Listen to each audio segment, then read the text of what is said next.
জয় গুরু। পরম প্রেমময় শ্রী শ্রী ঠাকুরের রাতুল চরণে শতকোটি প্রণাম জানিয়ে আজকের আলোচনা শুরু করছি।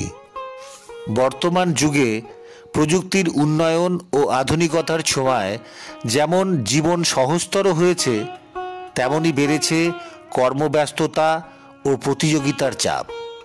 জীবনের প্রতিটি পদক্ষেপে আমরা নিজেদেরকে আরও দক্ষ, আরও সফল করে তোলার চেষ্টায় নিরন্তর কাজ করে চলেছি। কিন্তু এই ব্যস্ততার ইঁদুর দৌড়ে আমরা প্রায়ই ভুলে যাই নিজেদের শারীরিক ও মানসিক সুস্থতার কথা। অতিরিক্ত চাপ ও দুশ্চিন্তা ধীরে ধীরে আমাদের শক্তি কেড়ে নিচ্ছে, আমাদের ক্লান্ত ও বিধ্বস্ত করে তুলছে। তাই সময় এসেছে এই চাপময় জীবনের প্রভাব নিয়ে ভাবার এবং এর সমাধান খুঁজে বের করার। আসুন শ্রী শ্রী পরম পূজ্য ঠাকুর কি বলেছেন এই ব্যাপারে আমরা একটু জেনে নিই। যারা অযথা নিজের শরীরকে কষ্ট দেয় বা নির্যাতন করে, তা যদি সত্তা পোষণই না হয়, তাদের অন্তর্নিহিত ঈশ্বরের জীবন্ত আশীর্বাদকে নিপীড়িত করে তোলে, সে পীড়ন ঈশ্বরকেই স্পর্শ করে। এই বাণীটির ভাবার্থ হল, যারা অযথা নিজেদের শরীরকে কষ্ট দেয় বা নির্যাতন করে, তারা প্রকৃতপক্ষে নিজেদের সত্তার প্রতি সম্মান প্রদর্শন করে না। মানব শরীরকে সৃষ্টিকর্তার একটি আশীর্বাদ হিসেবে বিবেচনা করা হয়।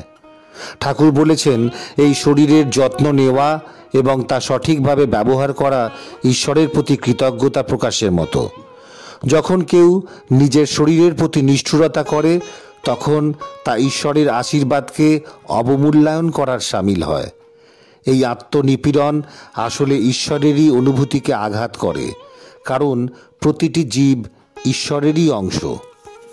যারা শরীর ও চিত্তের বিনায়িত শ্রমনিরতিকে উপেক্ষা করে উন্নতির প্রত্যাশা করে, ওই উন্নতির প্রহেলিকা তাহাদিগকে অপলাপেই অবসায়িত করে তোলে।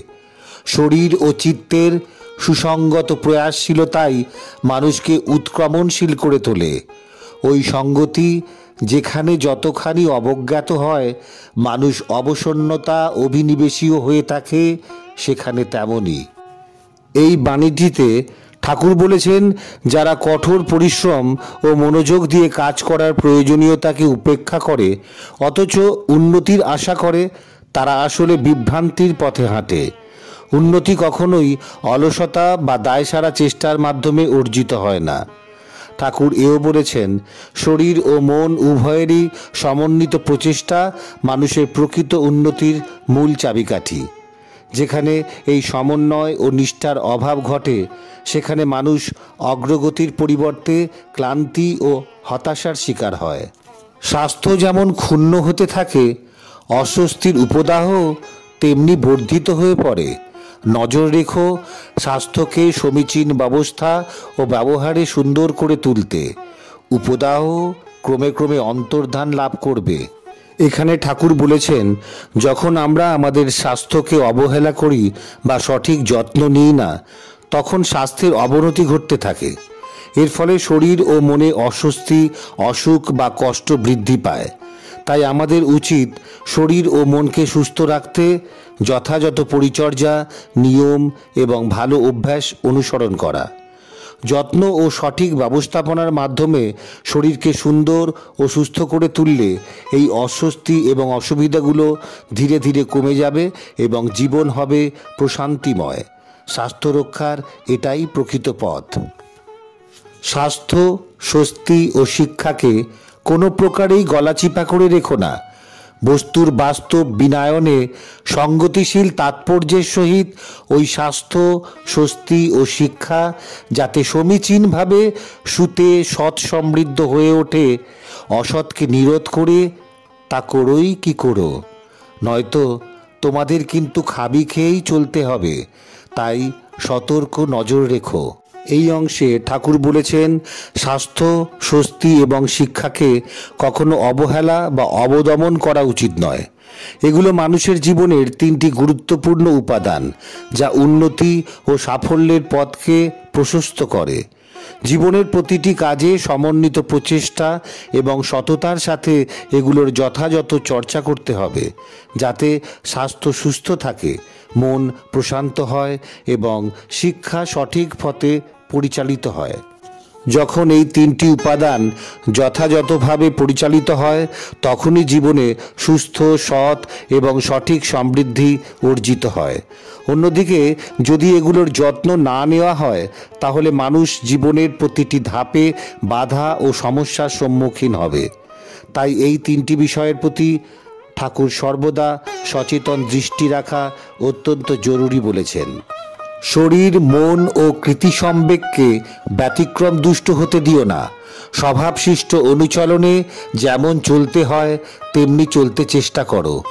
এই চেষ্টা যতই সার্থক হয়ে উঠবে, তোমাতে পরিবেশের প্রতিধ্বনিও তোমাকে উৎসাহ উদ্দীপ্ত করে সুস্থ ও শিষ্ট ব্যক্তিত্ব সম্পন্ন করে তুলবে। তুমি সুস্থ হবে, স্বভাব সুন্দর হবে। শেষের অংশে ঠাকুর বলেছেন, শরীর, মন এবং কর্মপ্রবণতাকে কখনো অস্বাভাবিক বা বিকৃত পথে পরিচালিত হতে দেওয়া উচিত নয়। প্রতিদিনের জীবনযাত্রায় স্বাভাবিক ও শৃঙ্খলাপূর্ণ চলাচল বজায় রাখার চেষ্টা করতে হবে। ঠাকুর বলেছেন, যখন তুমি স্বভাবসিদ্ধ নিয়মে জীবন পরিচালনা করবে, এই চেষ্টার ফলস্বরূপ তোমার মধ্যে ইতিবাচক পরিবর্তন আসবে। তোমার সঠিক প্রয়াস পরিবেশকেও প্রভাবিত করবে, যা তোমাকে উৎসাহিত করবে এবং নতুন উদ্যমে এগিয়ে যেতে সাহায্য করবে। এতে করে তুমি শুধু শারীরিকভাবে সুস্থ নও, মানসিকভাবে প্রশান্ত এবং চরিত্রে সুন্দর ও মার্জিত ব্যক্তিত্ব সম্পন্ন হয়ে উঠবে। এই জীবনযাপন তোমাকে সত্যিকার অর্থে স্বস্তি ও সৌন্দর্যের স্বাদ দেবে। সুতরাং এই ব্যস্ততার দৌড়ে নিজেদের মানসিক ও শারীরিক সুস্থতা নিশ্চিত করা অত্যন্ত গুরুত্বপূর্ণ। কাজের চাপ থাকলেও আমাদের উচিত নিজেকে সময় দেওয়া, বিশ্রাম নেওয়া এবং মানসিক শান্তি বজায় রাখা। কারণ ঠাকুরের ভাষায় সুস্থ দেহ ও প্রশান্ত মন ছাড়া জীবনের কোনো সাফল্যই দীর্ঘস্থায়ী নয়। তাই চলুন ঠাকুরের নির্দেশিত পথে আমরা সবাই একসাথে সচেতন হই এবং আমাদের জীবনের ভারসাম্য ফিরিয়ে আনতে কাজ করি, যাতে আমরা শুধু সফলই না, বরং সুখী ও সুস্থ থাকতে পারি। ভালো থাকবেন, পাশে থাকবেন, আর মনে রাখবেন, স্বাস্থ্যই পরম সম্পদ। জয় গুরু।